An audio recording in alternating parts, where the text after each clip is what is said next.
जय हिंद दोस्तों। आज की क्लास होगी सर्ट्स एंड इंडाइसेस की, यानी कि घातांक और करणी की। इस क्लास में हम लोग रूल्स सीखेंगे सर्ट्स एंड इंडाइसेस के, और इनसे रिलेटेड सवाल भी करने वाले हैं जो कि आपके प्रीवियस ईयर में पूछे गए सवाल हैं। बेहतरीन सवाल हैं और बेहतरीन तरीके से इनको करेंगे। तो वीडियो आपको शुरू से लेकर अंतिम तक देखना है, तभी सारी चीज़ें आप समझ पाएंगे और अच्छे से सवालों को लगा पाएंगे, इनका तरीका सीख पाएंगे। ठीक है, तो चलिए सबसे पहले रूल्स कुछ सीख लेते हैं, क्योंकि सर्ट्स एंड इंडाइसेस में रूल्स समझना बहुत ज़रूरी है। इन रूल्स को जानने के बाद हम लोग सवाल करेंगे। ठीक है, तो हम यहाँ पे रूल्स लिख देते हैं, फिर उनको समझा देंगे और उनसे रिलेटेड फिर सवाल करेंगे। ठीक ना, आइए दोस्तों देखते हैं हम लोग यहाँ पर कुछ रूल्स। पहला जो रूल है हमारा वो है a की पावर m इंटू a की पावर n। ये होता है a की पावर m प्लस n। इसको थोड़ा सा हम समझाते हैं। देखिएगा, जब भी हम किसी नंबर को लिखते हैं पावर के फॉर्म में, तो अगर आपके पास दिया है कि 5 के पावर 3, तो यहाँ पे ये जो है इसको हम लोग कहते हैं बेस, है ना। इसको क्या कहते हैं? बेस, यानी कि आधार।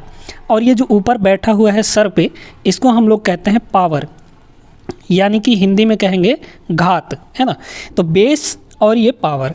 अब यहाँ पे बात करते हैं कि अगर हमारा बेस सेम है, बेस हमारा इक्वल है, यहाँ भी a है यहाँ भी a है, तो बेस इक्वल होने पर जब मल्टीप्लाई करते हैं तो पावर आपके ऐड हो जाते हैं, यानी कि m प्लस n हो जाता है। क्लियर होगी बात? बेस आपका वही रहेगा।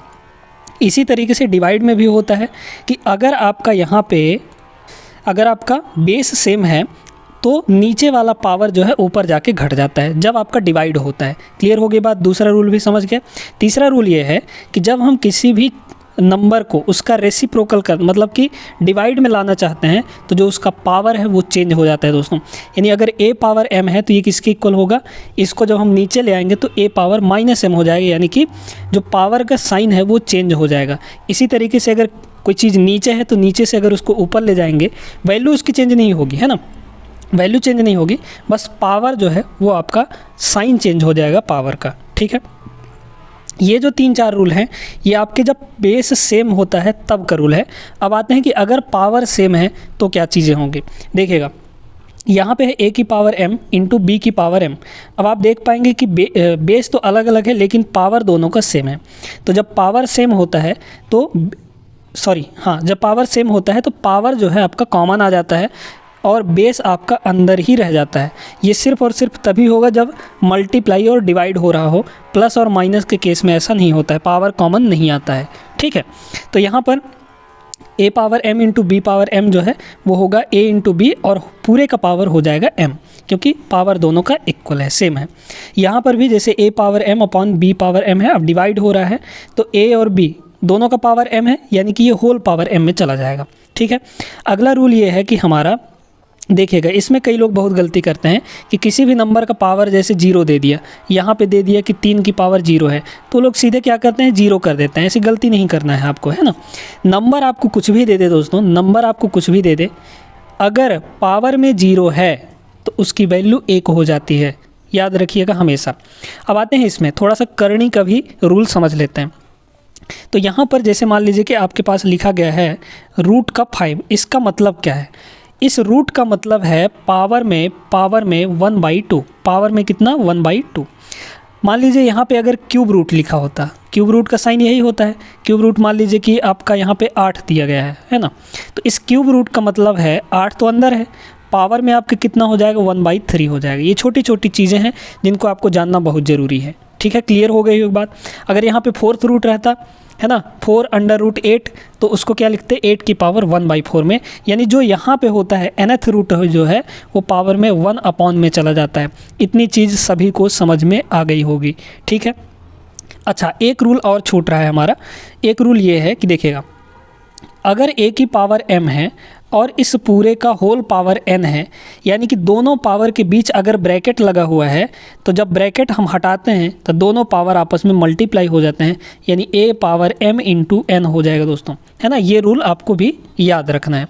क्लियर हो गई ना बात? अब रूल समझ लिए हैं आप लोग, तो इस सवाल को हम लोग करेंगे, क्योंकि सवाल से आपको अच्छे से क्लियर हो जाती हैं चीज़ें। ठीक है, चलिए आइए देखिए, सवाल है हमारा 5 की पावर 0.25। दिखने में तो खतरनाक लग रहा है सवाल एकदम, है ना। और 125 की पावर 0.25। अब ऊपर वाले में आप देखिए कि आपका पावर सेम है। देखिए 0.25 0.25, यानी पावर आपका सीधे सीधे बाहर चला जाएगा, कॉमन आ जाएगा, ठीक है। लेकिन नीचे वाले में जब हम देखते हैं तो यहाँ भी 256 है, यहाँ भी 256 है, यानी कि अब की बार बेस आपका सेम है, ठीक है। तो चलिए ऊपर वाले को पहले सिंप्लीफाई करते हैं। तो जब पावर सेम होता है तो पावर आपका कॉमन आ जाता है, अंदर क्या बचेगा आपका 5 और इंटू 125, यही ना बचेगा, और इधर क्या हो जाएगा पावर में कॉमन आ जाएगा पावर, यानी 0.25 हो जाएगा, ठीक है। डिवाइड में आपका कितना होगा, सुनिएगा, बेस तो सेम है, तो जब बेस सेम होता है तो मल्टीप्लाई होने पर पावर आपके ऐड हो जाते हैं। बेस कितना है, 256 है, तो यहाँ पे ये हो जाएगा 256 और पावर इस बार क्या होगा, ऐड होगा, है ना, क्योंकि बेस सेम होने पर पावर ऐड हो जाता है जब मल्टीप्लाई होता है। तो 0.1 और 0.15 को ऐड करेंगे तो हमारे पास कितना आ जाएगा, 0.25 आ जाएगा। यहाँ तक सभी को समझ में आ गया होगा, किसी को कोई दिक्कत नहीं होगा, ठीक है। अब सुनिएगा इसको, ये आपका कितना है, अगर हम इसको मल्टीप्लाई कर दें तो आपका कितना हो जाएगा, ये इसको ज़रा देखिए, ये है 5, मल्टीप्लाई मत करिए, इसको क्या लिख सकते हैं, 5 का क्यूब लिख सकते हैं, यहाँ पे 5 का क्यूब हो जाएगा ये, और ऊपर क्या है 0.25। 0.25 की अगर फ्रैक्शन वैल्यू देखें दोस्तों, 0.25 को अगर हम फ्रैक्शन वैल्यू देखें तो इसका 1/4 होता है ना, 0.25 का मतलब 1/4 होता है, तो यहाँ पे 1/4 हम लोग लिख सकते हैं। डिवाइड में आपका कितना है, 256। 256 को देखिए, 256 जो होता है वो 4 का पावर 4 होता है ना भाई। 4 का अगर हम लोग 4 बार मल्टीप्लाई करेंगे, जैसे देखिए 4 इंटू 4 इंटू 4 इंटू 4, तो 4 चौक 16, 16 चौको 64 और 64 चौको 256 होता है ना, 256 हो जाता है। क्लियर हो गई बात। तो 256 हमारा क्या है, 4 के पावर 4 है, 4 के पावर यहाँ पे 4 है, और बाहर आपका 0.25 है, 0.25 का मतलब 1/4। अब तो ये आसान हो गया। इसको देखिए, यहाँ 5 की पावर 1 है, यहाँ 5 की पावर 3 है, यानी कि जब मल्टीप्लाई होगा तो बेस सेम होने पर पावर ऐड हो जाता है, यानी ये हो गया 5 की पावर 3 और 1 4 हो जाएगा। तो 5 की पावर 4 और पूरे ब्रैकेट के बाहर 1/4 है, तो ब्रैकेट के बाहर और अंदर वाले पावर आपस में मल्टीप्लाई होते हैं, यानी पावर 1/4 जो है इस 4 के साथ मल्टीप्लाई हो जाएगा। डिवाइड में कितना आएगा, यहाँ पे देखिए ये हो जाएगा 4 और ये दोनों पावर आपस में मल्टीप्लाई होंगे, यानी कि 4 इंटू 1/4। तो अब यहाँ से हुआ ये चीज़ कि 4 से 4 कट गया तो ऊपर बचा 5 आपका, और नीचे क्या बचेगा, 4 से 4 कटेगा तो 4 एकम 4 है ना, 4 की पावर 1 का मतलब 4, तो 5/4 ऑप्शन नंबर डी इसका करेक्ट हो जाएगा दोस्तों। बहुत बेहतरीन सवाल था, उम्मीद करते हैं कि आपको समझ में आ गया होगा। आगे बढ़ते हैं हम लोग अगले सवाल पे। आइए देखते हैं यहाँ पे इस वाले सवाल को। सवाल अच्छा है, एम की वैल्यू निकालनी है। यहाँ पे 2016 के अंदर एनटीपीसी में पूछा गया था, आरआरबी। इस क्लास में दोस्तों हम लोग रेलवे के एग्ज़ाम के लिए बेहतरीन क्लासेस चला रहे हैं, तो आपको जो ये डे 14 है आज, है ना, डे 13 तक आपको प्लेलिस्ट का लिंक मिल जाएगा आपको डिस्क्रिप्शन में, प्लेलिस्ट बना हुआ है, तो जाके देख सकते हैं ये सारी क्लासेस, ठीक है। आइए यहाँ पे देखिए, 2 की पावर 3 इंटू 5 की पावर 6 इक्वल टू, यहाँ पे क्या दे रखा है, 10 की पावर m है, तो m का मान क्या होगा ये आपको यहाँ पे बताना है। देखिएगा यहाँ पे ये कितना है, यहाँ पे ये है आपके पास 4 की पावर 3, 4 की पावर 3 और इंटू 5 की पावर 6 और इक्वल टू इधर दे रखा है आपको 10 की पावर m, है ना, 10 की पावर m दे रखा है, ठीक है।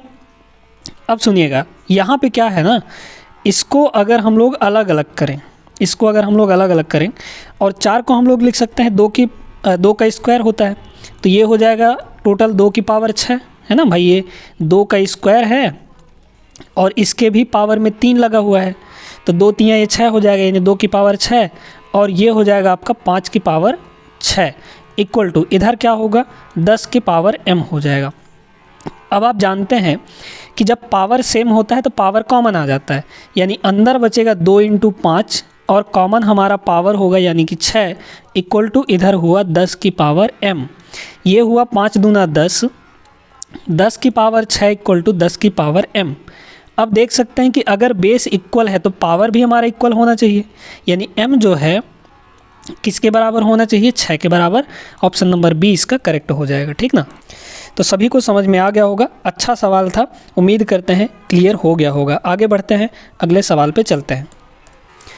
अब आता है यहाँ पे एक तगड़ा सवाल।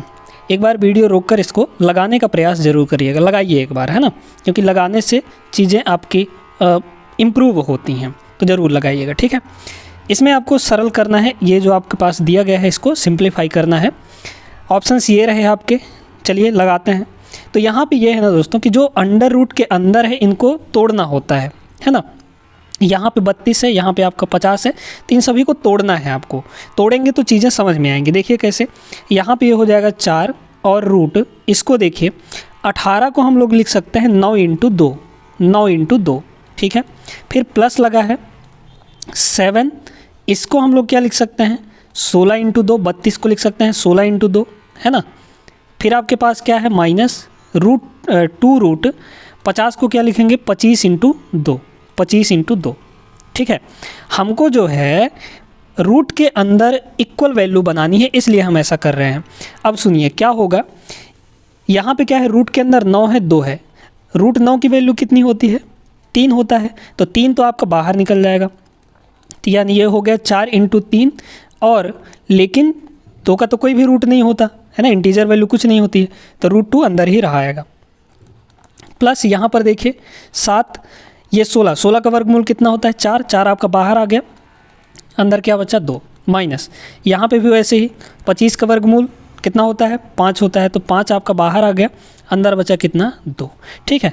अब ये हो कितना गया, ये हो गया 4 × 3 12 √2, 12 √2 प्लस 7 × 4 28, ये हो गया 28 √2, है ना, 28 √2 माइनस ये हो गया 10 √2, 10 √2।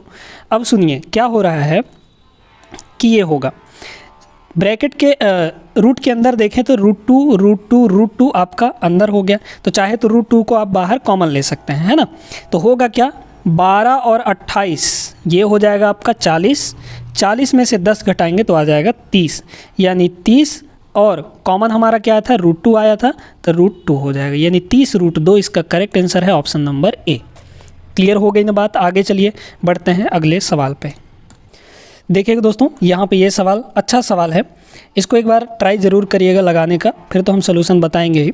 यदि 2 की पावर x माइनस 2 की power x minus 1 equal to 8 है तो 2x² माइनस 4x प्लस 3 का मान क्या होगा। बहुत अच्छा सवाल है। देखिएगा यहाँ पे क्या है 2 की पावर x और माइनस, है ना, माइनस 2 की पावर x माइनस 1, तो इनको हम लोग अलग अलग कर सकते हैं, यानी कि 2 की पावर x और 2 की पावर माइनस 1 इस तरीके से कर सकते हैं, क्योंकि भाई मल्टीप्लाई में ही तो पावर ऐड होता है, जब बेस सेम हो तो 2 यहाँ पे है, यानी पावर को हम लोग अलग अलग कर दिए मल्टीप्लाई के फॉर्म में, ठीक है ना।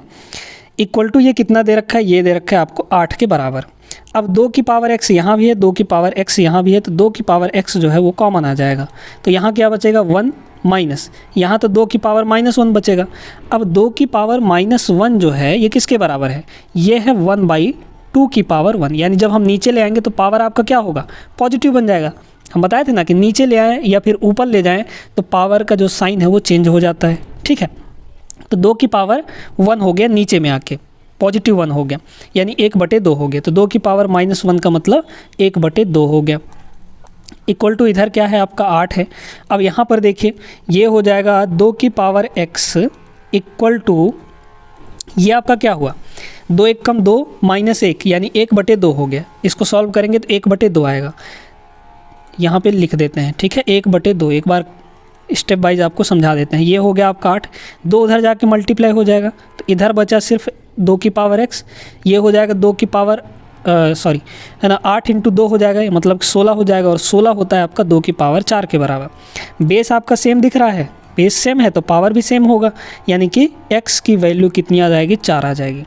x की वैल्यू जब 4 आ गई है तो इसका वैल्यू फाइंड करना है, कर दीजिए। कितना हो जाएगा 2 × x का स्क्वायर, यानी कि 4 का स्क्वायर, तो 4 का स्क्वायर तो 16 होता है, प्लस 4 × x की वैल्यू कितनी है 4 है, प्लस यहाँ पे 3 दिया है ना। इसको करेंगे तो 16 दूना 32 और 16 है ना, 32 और 16 हो गया 48, 48 और 3 हो जाएगा 51 आपका। बस ऑप्शन नंबर डी इसका करेक्ट होगा। अच्छा सवाल था, आई होप क्लियर हो गया होगा। आगे चलिए बढ़ते हैं अगले सवाल पे। अब आइए इस सवाल को करते हैं। इस टाइप का सवाल दोस्तों आपके एग्ज़ाम में बहुत ज़्यादा पूछा जाता है, खासकर रेलवे के एग्ज़ाम में, है ना। इसमें क्या चीज़ है कि ये आपका √30 प्लस √30 प्लस √30 प्लस √30 ये चलते जा रहा है कहाँ तक, ये इनफाइनाइट तक जाएगा। ये इनफाइनाइट तक जब जाता है तो आपको इसमें कुछ नहीं करना, आपको ट्रिक लगाना है। ट्रिक क्या है देखिएगा, इसका आंसर आप बिना पेन उठाए भी निकाल सकते हैं। कैसे देखिए, ये जो अंदर आपका 30 है ना, इस 30 को पकड़ लीजिए, इस 30 के ऐसे 2 फैक्टर करिए ताकि उनके बीच में अंतर जो है डिफरेंस 1 का हो, है ना। यहाँ पर आप अगर देखें कि तो रूट के बाहर 1 है, आपका रूट के बाहर कितना है, 1 है ना। तो जब रूट के बाहर 1 होता है तो हमको उतना ही डिफरेंस लाना होता है जितना रूट के बाहर होता है, कुछ नहीं मतलब 1 है ना। तो यहाँ पर इस 30 का ऐसा 2 गुणनखंड करिए ताकि उनके बीच में अंतर 1 का हो। तो हम इसको 5 × 6 लिख सकते हैं। 5 और 6 के बीच में कितने का अंतर है, 1 का अंतर है। वैसे इसको 3 × 10 भी लिख सकते हैं, लेकिन 3 और 10 में 7 का अंतर होगा, तो वो हमारा नहीं होगा, है ना, उसको नहीं लेंगे हम लोग। तो 5 और 6 है। अब आपको देखिए कि यहाँ पे क्या लगा है, प्लस लगा है ना, सभी जगह प्लस प्लस प्लस। तो प्लस जब लगा हो तो इन दोनों में से बड़े वाले को ले लीजिए। बड़ा वाला क्या है हमारा, 6 है, और 6 ही इसका सही आंसर हो जाएगा। यहाँ पे ऑप्शन नंबर कौन सा, फर्स्ट नंबर।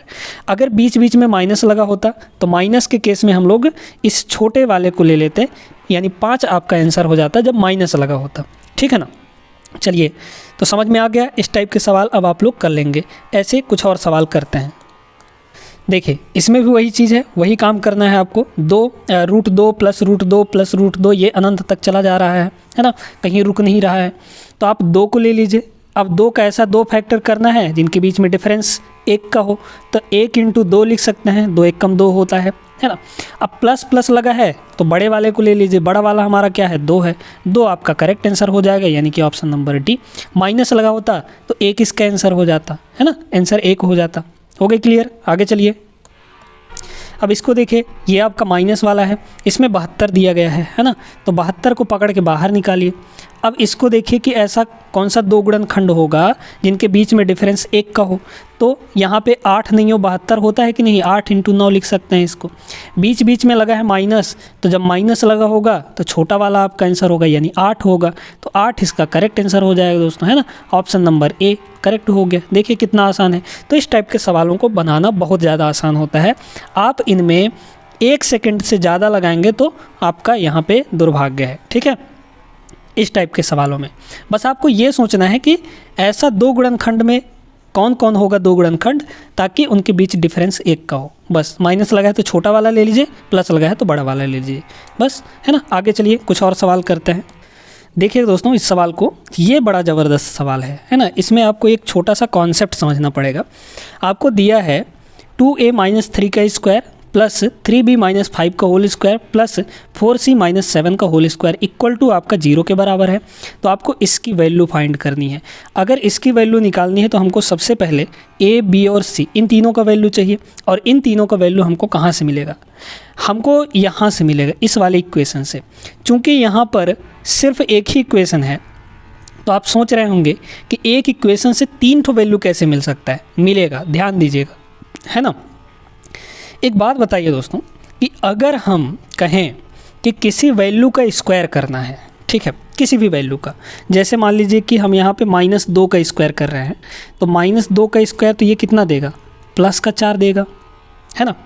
अगर हम यहाँ पे कहें कि 6 का स्क्वायर करना है तो आप कहेंगे कि +36 आएगा। यानी कि चाहे वो माइनस वैल्यू हो चाहे प्लस वैल्यू हो, हम स्क्वायर करते हैं तो वो प्लस वैल्यू ही देता है, यानी कि पॉजिटिव वैल्यू देता है। तो अगर ये कुछ भी होगा, इसका स्क्वायर करेंगे तो यहाँ पे क्या आएगा, पॉजिटिव वैल्यू आएगा। क्या बनेगा यहाँ पे, पॉजिटिव वैल्यू बनेगा। यहाँ पर भी कुछ भी हो लेकिन स्क्वायर करेंगे तो पॉजिटिव वैल्यू ही बनेगा, मतलब यहाँ पे भी पॉजिटिव वैल्यू बनेगा, यहाँ पे भी आपका पॉजिटिव वैल्यू बनेगा। अब आप देखिए कि बीच बीच में प्लस लगा है। क्या 3 पॉजिटिव वैल्यू मिलाकर कभी 0 के बराबर हो सकता है? कोई भी 3 पॉजिटिव वैल्यू लीजिए, क्या 0 के बराबर हो सकता है? बिल्कुल भी नहीं। क्या 3 पॉजिटिव वैल्यू, जैसे हम कह रहे हैं कि x + y + z, x + y + z = 0 है, तो यहाँ पे हम कह रहे हैं कि x भी प्लस में है, y भी पॉजिटिव होगा, z भी पॉजिटिव होगा।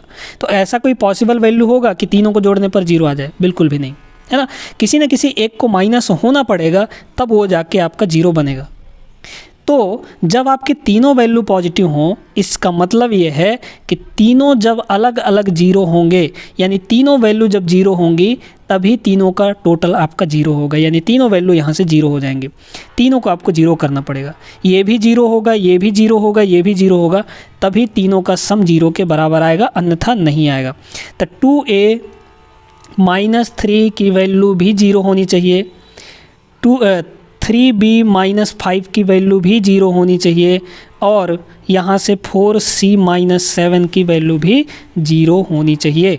ठीक है, अब बस क्या करिए, यहाँ से a की वैल्यू निकाल लीजिए। तो a की वैल्यू कितनी हो जाएगी, 3/2 है ना, -3 उधर जाएगा, +3, 2 नीचे आ जाएगा। यहाँ से b की वैल्यू कितनी आएगी, 5/3। यहाँ से c की वैल्यू कितनी आ जाएगी, c की वैल्यू 7/4। अब आपको क्या करना है, इसमें a b c की वैल्यू रखना है, रख दीजिए। कितना आ जाएगा, पहले तो इसको डिलीट कर लेते हैं। चलिए देखिए, यहाँ पे क्या है, रूट क्या दिया है, 4a दिया है ना, तब 4 इंटू a की वैल्यू कितनी है, 3/2, ये हो जाएगा 3/2, प्लस 3b की वैल्यू कितनी है, 5/3, प्लस 4c c का मतलब कितना, c की वैल्यू कितनी दी गई है, 7/4 आया है। ठीक है, अब तो ये सिंपल हो गया आपका, काट दीजिए। 2 से ये 2 बार में कट जाएगा, है ना, तो 3 दूना 6 हुआ, यहाँ पे 3 से 3 कटेगा, 4 से 4 कटेगा। कितना आ गया टोटल मिलाकर, ये हो जाएगा, देखिए ना यहाँ पे 3 दूना 6, 6 5 11, 11 और 7 हो जाएगा 16, यानी यहाँ पे कितना आ गया आपका, सॉरी 11 और 7 18 हो जाएगा, है ना, ये हो गया 18। 18 का मतलब क्या, 9 × 2 है ना, 9 × 2 हो जाएगा। √9 का मतलब 3 और 2 आपका अंदर ही रहेगा, 3√2, ऑप्शन नंबर डी इसका करेक्ट होगा। बेहतरीन सवाल था दोस्तों, है ना। तो इंडिविजुअली तीनों को जीरो होना पड़ेगा, तब जाके तीनों की वैल्यू जो है वो जीरो हो पाएगी। ये कॉन्सेप्ट था यहाँ पे, ये आपको सोचना पड़ेगा। ठीक है, आगे चलिए एक आध सवाल और करते हैं। चलिए देखते हैं इस सवाल को। अब ये तो सिंपल सा सवाल है। देखिए दोस्तों, जब आपको रूट दिया हो, रूट लगा हो, सभी में रूट लगा हो, तो आप क्या करिए, सिर्फ 1 में रूट लगा दीजिए और बाकी सबको अंदर कर दीजिए, है ना। देखें 45 में भी रूट लगा है, 20 में भी रूट लगा है, 12 में भी रूट लगा है, यहाँ पे 3 पे भी रूट लगा है। तो हम क्यों ना ऐसा कर दें, एक बड़ा सा रूट लगा दें और इन सभी रूट के अंदर इन सभी को भर दें। यहाँ पे है 45, यहाँ पे है 20 और नीचे है आपका 12 और यहाँ पे है 3। बस कुछ मत करिए, इनको काट पीट दीजिए, आपका आंसर आ जाएगा। देखिए क्या होगा, 4 से इसको काटिए, 4 पंचे 20 है ना, 4 से इसको काटेंगे, आपका 4 तियाँ 12 हो जाएगा। ठीक है, ये हुआ 3 तियाँ 9, 9 से ये आपका कटेगा कितनी बार में, 5 बार में, 9 × 45 होता है। तो अंदर हुआ आपका 5 × 5, 5 × 5 का मतलब रूट से तो पेयर बन के बाहर आता है, यानी 5 बाहर आ जाएगा, मतलब ऑप्शन नंबर फर्स्ट इसका करेक्ट होगा। सिंपल सा सवाल था, उम्मीद करते हैं आपको समझ में आ गया होगा। तो आज की क्लास कैसी लगी दोस्तों, आप लोग सभी बताइएगा, और उम्मीद करते हैं सभी को अच्छा लगा होगा, वीडियो अच्छे से समझ में आ गई होगी, हर एक सवाल क्लियर हो गया होगा। मिलते हैं अगले वीडियो में, तब तक के लिए जय हिंद। वीडियो पे अगर पहली बार है चैनल पे तो सब्सक्राइब कर लीजिएगा, है ना, और वीडियो अच्छी लगी हो तो लाइक भी कर दीजिएगा। मिलते हैं अगले वीडियो में।